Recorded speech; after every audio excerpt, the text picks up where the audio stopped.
A major fire erupted on 28 April 2025 at an oil tank containing diesel fuel in the industrial zone of Kirilovka village, located in the city of Novorossiysk, in Russia's Krasnodar Krai, according to Novorossiysk Mayor Andrei Kravchenko. The blaze spread to nearby passenger vehicles and storage containers, he claimed. The Ukrainian attacks on Russian oil processing facilities are part of the ongoing efforts to disrupt Russian supply lines and logistics supporting their occupation forces. Throughout 2024, Ukraine regularly struck oil depots and refineries in Russia, significantly escalating long-range drone attacks on Russian fuel facilities in early 2025. Recently, Ukraine refrained from major strikes on Russian fuel facilities during a month-long energy strike ceasefire, which expired earlier this month. Kravchenko claimed that the fire was extinguished later that evening, and dismantling and soaking operations were ongoing. He stated, "The cause of the fire will be determined after extinguishment and subsequent measures." Eyewitnesses reported hearing several explosions during the fire. In one of the videos shared online, a local resident commented, "Oh, another explosion. What's blowing up there?" Russian telegram channel Kuban24 reported that several pats, a euphemism commonly used in Russian media for explosions occurring in Russia, were heard at the site. In one video, an eyewitness commented about hearing 3 blasts. Although Russia's defense ministry claimed shooting down or intercepting 91 Ukrainian drones overnight, it did not specifically report any drone activity over Krasnodar Krai. Earlier, Russian monitoring channels had flagged potential Neptune missile threats, though no official confirmation of Ukraine's involvement in the incident has been issued by Ukraine's general staff so far. The mayor's report indicated the fire involved a cisterna, a rail tank car, while some eyewitnesses claimed the blaze occurred at an oil depot. It remains unclear what exactly caught fire, as the train unloading area is situated adjacent to the oil depot's fuel tanks.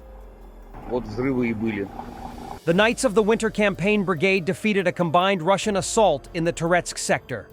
The 28th Separate Mechanized Brigade reported that the Russian command is constantly experimenting to break through in this area. This time, the Russians decided to combine an armored column and high-speed motorcycles during the next attack, simultaneously sending them to attack from different flanks. However, they did not succeed in sneaking through. Stuck under artillery fire, the groups began to be hit by drones one by one. The Russian attack was repelled by several units from different brigades.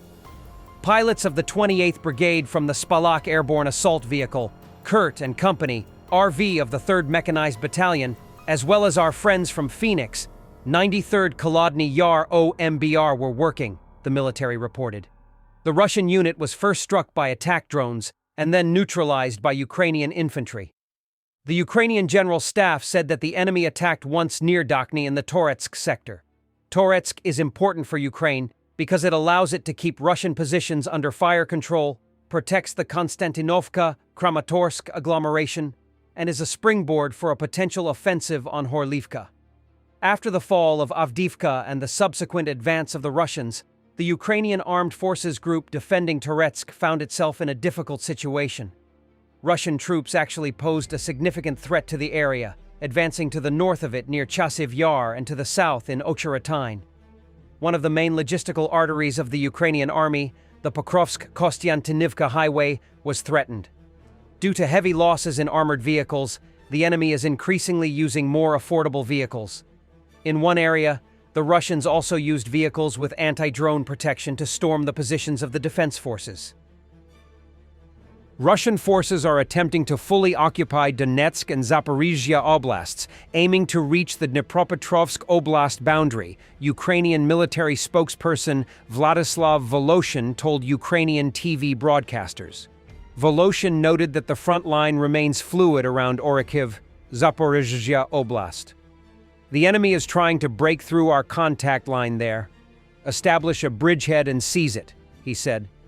This area is not far from Zaporizhzhia city. From that position, they can target our logistics routes running east from Zaporizhzhia and launch strikes against the city and its suburbs. He added that in Kherson Oblast, Russian forces are attempting to capture islands in the Dnipro River while increasingly conducting reconnaissance operations. The enemy leaves 1 or 2 fighters on these islands playing what you might call a Robinson Crusoe game, said Voloshin. They can't be evacuated, so their command supplies them with ammunition, water, and food by drone. They remain there for several days, and then, in some instances, even surrender to our forces. Russian glide bomb attacks continue targeting Kherson City and its surroundings. The enemy employs devious tactics. They first strike with glide bombs, and once rescuers and emergency services arrive, they follow up with artillery shelling, the official stated. They also use artillery fire and kamikaze drone strikes against evacuation and rescue crews. British troops sent to Ukraine won't go near the front lines. Their mission will be to train Ukrainian forces, not to fight. The Telegraph. Our focus is on rebuilding a modern, capable Ukrainian army, said UK Defense Secretary John Healey. Out of a sudden, Putin declared a ceasefire during the 80th victory parade in Moscow. Russia is doing this for one sole reason. They know Ukraine can now reach Moscow with weapons that inflict much more damage and in much larger numbers. According to Russian media, Putin just announced a ceasefire for the 80th anniversary of Victory Day, from 0000 May 7th to 0000 May 10th. The Russian side will halt all combat actions during these 3 days, urging Ukraine to follow suit. Sibiha is clear. Ukraine will not participate in this Russian theater show. Why wait until May 8th? If Russia can cease fire for 3 days, it can stop it today, if it truly wants peace. No need for parades, just act now.